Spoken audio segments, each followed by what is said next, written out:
Hey, good afternoon, guys. This is Jimmy from Primer is Best, and once again, I'm in my 1966 Chevy C10 truck. Goes by the name of Almond Joy. It's been a while since I've started it, probably a week, maybe longer. I don't know. So I got an electric fuel pump. That's what you're hearing. Once I get gas to the carburetor to start right up. It is a windy day. I'm going to tell you before I get out here in the driveway with this truck. And I just want you to know it's a windy day, so I'm going to do my very best to talk where you can hear me. I don't have a lot of fancy stuff.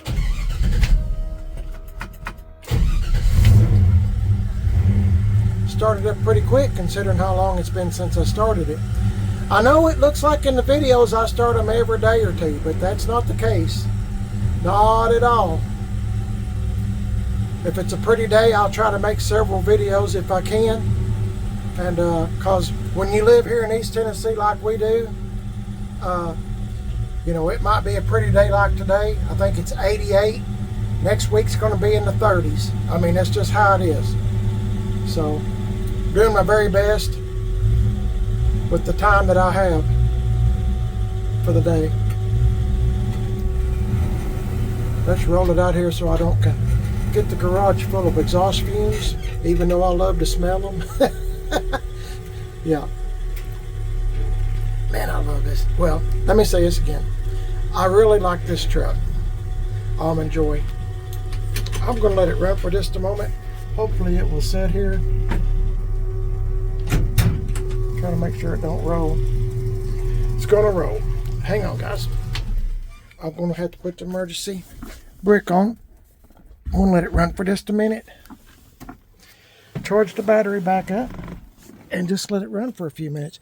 There is pollen everywhere. Yellow pollen. And you're not going to believe this. But I took the leaf blower, and I mean, it's just a cloud of yellow all over everything. Now this thing sits in the garage, and it's probably got some on it anyway. Just sitting there. But it's just, this time of year in East Tennessee, it's pretty rough to breathe and everything. My wife said she's going to stay in the house because her throat is hurting from the pollen. So I'm going to try to do a quick video today because I found something that I meant to put on the truck before. See all this? I don't know if you can or not. Let me see all this. I just cleaned this. And when you're walking, it leaves yellow prints. I mean, your shoes, you know, my point is everything is yellow. So I'm trying not to touch everything and get it all over me, because yesterday I was out in this mess, and I could just feel it all over me, my clothes and everything. And that's one of the things you're supposed to do if you're out in the weather, is, you know, pull your clothes off, go get you a shower if you don't want to have, if you've got allergies, which is what I do. I took a Zyrtec, and so now I'm trying to have a little fun with this truck. What did I do with my... Oh, I think I set it in here. Guys, there it is. This is my grenade. Maybe you've seen the video not so long ago on this truck. This is my security system. And I'll show you how I'm going to rig it up. I had two of these, and my wife found the other one. I used to put these on my trucks. And when I went to the spring and fall rod run in Pigeon Forge, Tennessee, you know, I'd have these stuck up under here like this. Just for a joke. There's nothing in it on either one of them. But I'd have bungee cords or strings, and I'll try to demonstrate that if I can still breathe and stay out here as long as I can. But I'm going to attach this up here, so one for that door, one for this door. See, it looks like if you open up the door, you're going to pull the pin on the grenade. So it's going to get you, it's going to get the truck, so what's the gain, right? It's just, like I said, it's just for a joke. I got me some baling wire. That's what I used to put it up with. I was always hillbilly, you know, redneck, kind of. I couldn't find my baling wire either, and I found it, so praise the Lord for that. So, oh, I got to go get some pliers or something to cut this. Let me get busy, guys. I'm going to show you what. Let me show you what Almond Joy looks like first. If you're never seen it before, it's a '66 Chevy C10 truck that I've had. Well, yeah, I've had this truck a year, and it didn't look like this a year ago. Not at all. I've had this truck. I'm trying to think of when I got it. I think I've had, as of this month, 1 year. This is April. So I think I've had this truck 1 year. And at the end of the video, once again, I'll show you a few pictures of it when I first got it. It's a 350 out of a 92 Chevy truck. And it's still 3 on the tree, 3-speed on the column, whatever you want to call it. I always call them 3 on the tree. Other folks are, you know, they call them different things. It's still a 3-speed. It's just on the column like this. And I put that there, and I didn't even start it, did I? Anyway, it's probably good I don't start it right now, because I'm going to be messing around the gear shift, and I don't want it to accidentally go in gear. So, but this is it, and it's, you know, it's made up a bunch, not mechanicals. The mechanical stuff on this truck's new, but the rest of it is used parts. Seats used. Everything that you see is used. The radio is used. Everything. I mean, I like good used parts. Floor mats are used. Everything. This is the original mat that was in the truck, and I took it out and painted it, rattle can painted it flat black. So, but I mean, it's had a lot of metal work done, and I'll take that back. Well, yeah, this is used. I bought this used, and but the door rubber and stuff's new. I'm just telling you little things. I have to keep the doors and the windows up on it because of the waspers flying around. But oh yeah, it's sitting on a '72 C10 truck frame, so it's got disc brakes, it's got power steering. It's a good old truck. I mean, just a real good old truck.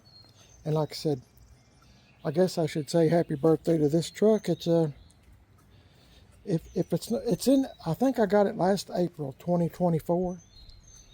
I believe that's right. If not, it's real close. And see what I mean about waspers? He's trying to. Anyway, yeah, let me get busy. I need to go find some pliers. We'll get on with this video. I'm talking too much. See y'all in a bit. And once again, folks, this took a lot longer than what I had anticipated. Little helicopter, maple tree seed. Call them helicopters. Okay, now, imagine that you're walking up on this truck and you're thinking to yourself, I'm going to open up the doors on it and check it out, possibly even steal it or mess with it. Okay. Okay, now you're walking up on it. Okay, now the windows are up. You and I both know that the cords are just stretched just enough that I can open the door. Okay, now I've got the windows down on it just to show you what I'm talking about. Otherwise, the windows would be up, okay? Just imagine, you don't know me, you don't know this truck. Okay, you walked up on it, and you see this. You look on the inside and you see this. And you're thinking to yourself, what is all this? Okay? And then you look and you see those grenades. Now, to me, that would be a theft deterrent, because if you open the door, if you open this door, is it going to have enough tension to pull that pin? You see, of course the truck's going to blow up, and you as well. I mean, there's no way to get around it. I'll show you the other side. But I used to do this stuff all the time. I'd go to the rod runs and I'd have fun. Y'all, I had lots of fun at the rod run. But see, here's the other side. Try to zoom in so you can see what I'm talking about there. To the pin, I mean, it's tight. But you and I, like I said, both know it's just got just enough slack in it that I can open up the door and, you know, take this bungee cord off. But if you didn't know, I mean, I'm just saying, or you can use string or whatever. Guys, all I was doing is having a little bit of fun at the rod run and making people scratch their heads and, you know, everything else. So just having a little bit of fun, something different. I mean, those grenades are not real. They were real at one time, but they're not now. As you know, I showed you the bottom. There's nothing there, no guts. So, but yeah, I got it on there just for laughs, just for kicks. I used to have lots of fun at the rod run and Pigeon Forge, and let me tell you this: there's a lot of people. There's people. Let me rephrase that, okay? There's people at the rod run that have had their vehicles stolen before. Up there, it happens quite often. You just don't hear a whole lot about it. I mean, you might on Facebook maybe, but even before there was Facebook, you know, I used to go up there in the 80s, 90s. I never missed a rod run in Pigeon Forge, fall and spring. And, you know, there's been people that's had their vehicles stolen. I'll tell you this story once again in case you didn't hear it, you know, from me before, but I had a friend of mine that bought a 55 Chevy car, 2-door post. Man, it's a sharp old car. And, you know, his hot rod car, you know, had a big thumping motor in it and all that stuff. You know, I think it was a 4-speed, I think. Anyway, that doesn't really matter, but my friend bought it, and he gave a lot of money for his 55 Chevy car, 2-door post. And he drove it to his motel room, you know, paid the guy, got the title, you know, the keys, you know, all that kind of stuff. And drove it to his motel, okay? And he was laying in the bed, you know, gonna go to sleep. Now, he knew the sound of that motor, remember, because he just bought it. He knew the sound of the motor. Well, evidently, the people that he bought the car from had another set of keys. So they went back after the 55 2-door post. They was going to steal it back. And see, you can put it in an enclosed trailer. You'll never know that, you know, hey, my car's gone. My buddy heard that car crank up. So he run out of his motel room and he pulled that guy out of the seat of the 55. You know, that guy was trying to steal it back. And my buddy, he beat the crap out of that guy. And I mean, you know, he laid a whooping on him, as we say. Laid a real good whooping on him. And, you know, the police came and all that stuff. So, and anyway, I'm just telling you, those things do happen up there. I mean, you might not hear about it a whole lot, but it does happen. And a lot of those enclosed trailers or whatever, or, you know, might have a vehicle in it that's just been stolen. It happens up there quite a bit. It's all, whenever I drove my stuff up there, I would always, you know, make sure that, you know, there was a way that mine wouldn't start. I'm not going to tell you what I done, but there was a way, you know, it wouldn't start. And I'd always tell people, you know, if you're going to the rod run, make friends with those that are you park beside, whatever, you know, just to make friends. Say, I'll watch your car if you watch mine. And I know I've told you this story before too. There was a couple up there, a man and a woman that had their Ford Mustang for sale. It's like a 65 or 66 Ford Mustang, pretty little old car. And it's parked right next to the sidewalk, you know, the main, you know, guys, there's hundreds and hundreds and thousands of people. Let me say this again. There's thousands of people that walk by on the sidewalk every day, all night, all day, looking at cars and trucks for sale. Well, they had their car for sale. They did not ask me to keep an eye on it for them. But, I mean, I just noticed the car was there. When I'm parking at the rod run, I look at my surroundings, see what cars are there, trucks, whatever.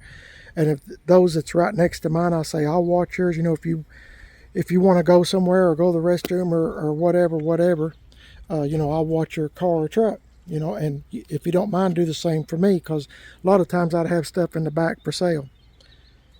Car parts, truck parts. So, yeah. So that couple had their car for sale, a little Mustang, like I said, right by the red light. You couldn't miss it. There was a man and a woman and 2 or 3 kids. They come up to that Mustang, and they all piled in it. They just opened up the door of the car. They all piled in it. The kids was in the back jumping up and down. And the man and the woman was in the car, you know, and they was acting like they was driving it. And I thought, well, congratulations, you sold your car. You know, the whole family opened up the door and got in the car and was, you know, I thought they had sold it because it was for sale, you know. But they hadn't. And they was just in there raising Cain in that little old Mustang.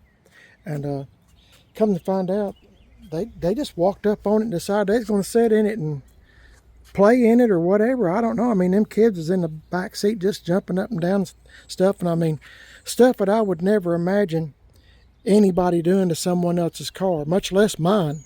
I mean, yeah, much less mine. Let me get rid of this wasper.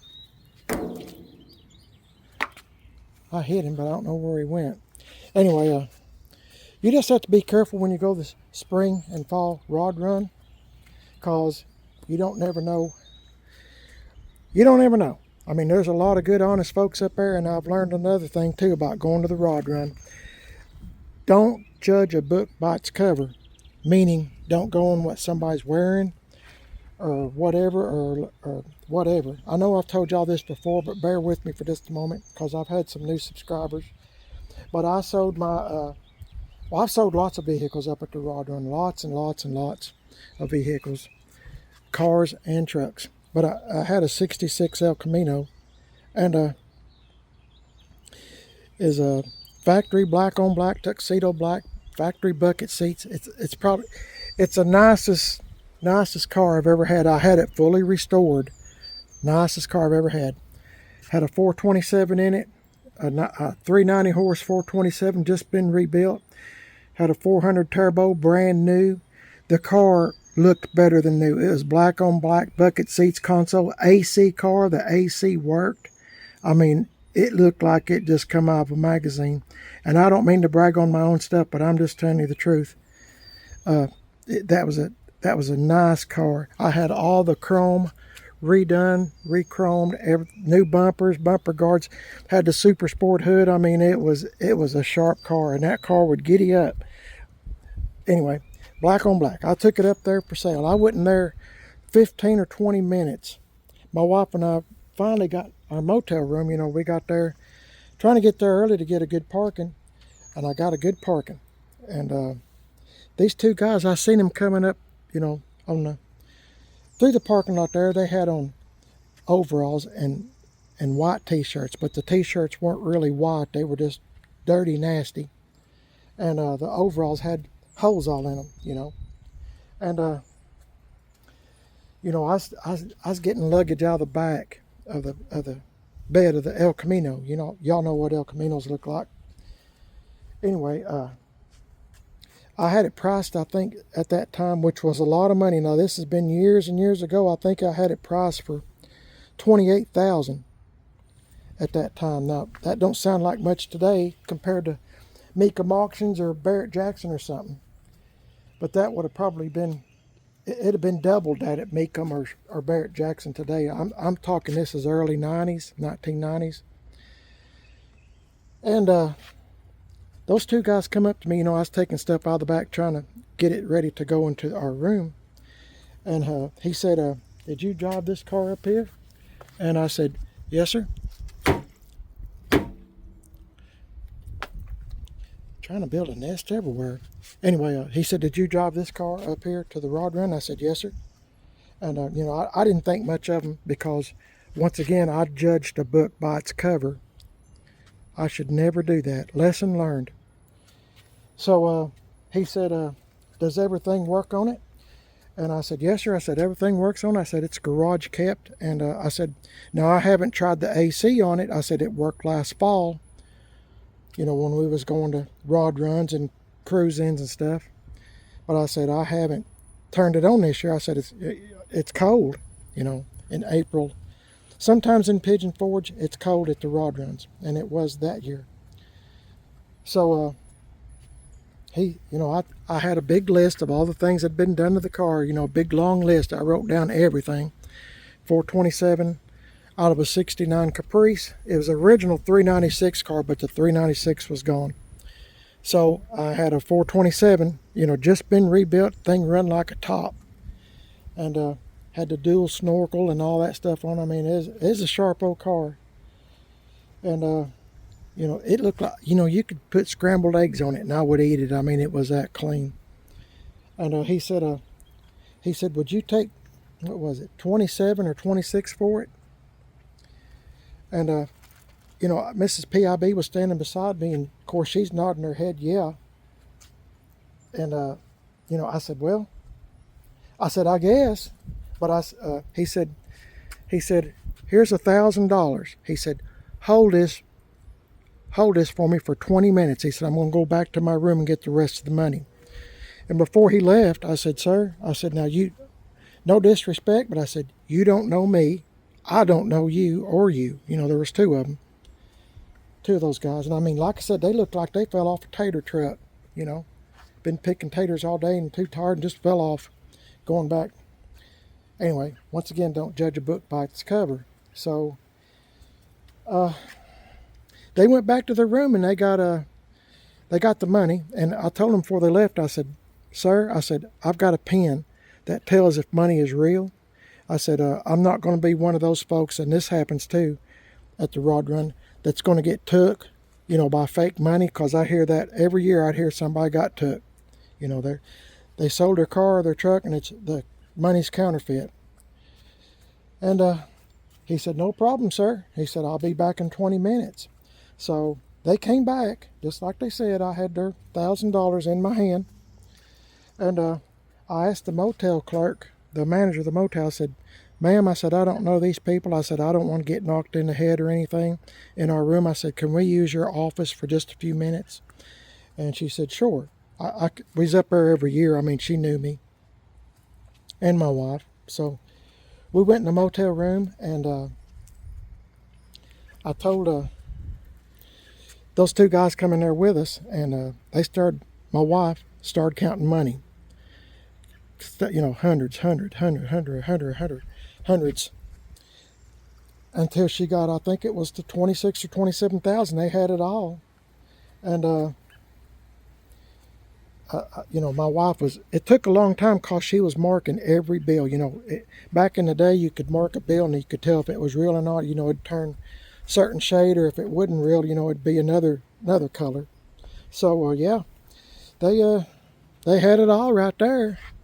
And I signed the title, and gave them the keys and all that. And I said, sir, what are you going to do with it? And I said, just out of curiosity, I said, it's your car now, and or truck. And he said, well, it's going to Florida to a good home. I said, it's going to Florida. And I haven't seen that car since. But man, that was the nicest car I've ever had. The trim tag specified it was tuxedo black outside, but black bucket seats, all brand new, upholstered. The original console, everything worked on that car. I'd rather had it as 4 brand new cars today. Really, it was that nice a car. But it was one of those kind of cars, guys. Like I've said lots of times in my videos, I was scared to go anywhere in it. I mean, one door ding, it was jet black. One door ding, one scratch from some little kid going down the side playing with their Tonka toy or whatever, or just like I said, a whole family of ignorant people gets in your car and starts jumping up and down. People that's never done this do not have respect for anything that you have worked on, for years. And my wife and I, she was counting receipts that we had on that car. I'll tell you this. But anyway, we had receipts on that El Camino. I mean, it was a stack. And she quit at 15,000. And there was still the stack. We threw a lot of money at that car, is my point. So anyway, but that's why I like stuff like this, like old Almond Joy here. If a kid come down through here with a Tonka toy, I mean, I'd hate it. And I'd get mad. But all I got to do is spray paint it again, rattle can paint it. Just like this one's been done, rattle can paint. Put some more Penetrol on it to make it shiny. Good as new. See all these boo-boos? Maybe you can, I don't know. Let me get over here. There's little bumps, scrapes, and I just highlight all that. I done all this myself, making it patina style. But anyway, that I miss that El Camino. That's like I said, that's the nicest car I've ever had. And I had a 71 Chevelle Super Sport. You know, bumper guards, AC car, AC worked on it. Beautiful car, absolutely gorgeous. Had the right exhaust tips on it and everything. I mean, it's a nice old car, and I sold it. But you know, that's just what I do, and that's what I do on this channel. I wind up selling stuff. So anyway, I'm sorry I got off on that. This video is quite long, isn't it? And I apologize. I just wanted to show you what I'm doing today. Just having a little bit of fun. I was reminiscing when I had my 57 GMC truck that we affectionately called Mater. I had these grenades on it, doing just the same thing here, just having fun, guys. It's, you know, it warms your heart to, I mean, when you're at the rod run or sometimes cruisings and stuff, people don't know it's your vehicle, and you can come up on them and, you know, just listen to what they're saying. And you know, if it puts joy on your face, or their face and they're smiling, or they're saying, what kind of idiot nut does stuff like this, that makes me smile. You see, it's all good. You know, it's all a lot of fun. And I enjoy doing this kind of stuff, you know, just having a little bit of fun here and there. Just like that foot, and, you know, and the dimmer switch. I just like having a little bit of fun and making someone else smile. This world's got enough sorrow in it, and sadness, and bickering, and fighting, and all that stuff. So anyway, I'm sorry the video's so long, but I feel like I'm talking to friends when I'm talking to y'all, and I hope y'all feel the same way about me. My name is Jimmy. You're watching Primate Best. If you'd like to subscribe to the channel, I would appreciate it. I'm also on Facebook, Primate Best, Instagram, Primate Best. Got a second YouTube channel called Man on a Budget. I'm on Instagram, Man on a Budget 1, and Facebook, Man on a Budget. Maybe you might like to follow along with my wife and myself and play with old trucks and old cars. Well, old trucks, last few years. So y'all have a blessed day. Be sure to praise our Lord and Savior Jesus Christ. And if you've ever seen me at the rod run before, I used to dress up in different outfits just to have a good time. I was always selling car and truck parts, mostly steering wheels. I used to have a regular clientele that showed up at the rod run to buy steering wheels from me. And you know, I'd sell enough, the whole truck would be full of steering wheels, and I'd sell enough to pay for my trip to the rod run, because motels go sky high for events like that. So, you know, it'd pay for my room, and, you know, my eats, and, you know, my trip. So, you know, I'd work all year going to junkyards and stuff, and pulling off steering wheels if they were good ones. Anyway, I still got a bunch of steering wheels that I need to. Anyway, that's another story, another time. Y'all have a blessed day. Praise your Lord and Savior, my Lord and Savior, Jesus Christ, for this beautiful day. And I hope to see you again. Please watch your tongue. I'm trying to watch my tongue and get rid of these waspers. But yeah, say a prayer for those guys that are less fortunate than you and I are. Ask the Lord to help them the best that He can, because He knows their needs. He knows our thoughts. He knows how many hairs are on our head. And my number of my head of hair is a very small number, but that's okay. The Lord made me in His image and made you in His image. So we're all one family. We're all brothers and sisters. Y'all have a blessed day. Thanks for watching. Please give me a thumbs up. It sure would help my channel to grow. And I would appreciate it. Let me know if you liked the grenades, or Almond Joy, or the stories, or none of the above, or whatever. It don't matter. Please like and subscribe. God bless y'all. Catch you in the next one. You won't miss nothing, guys, if you like and subscribe. See y'all later.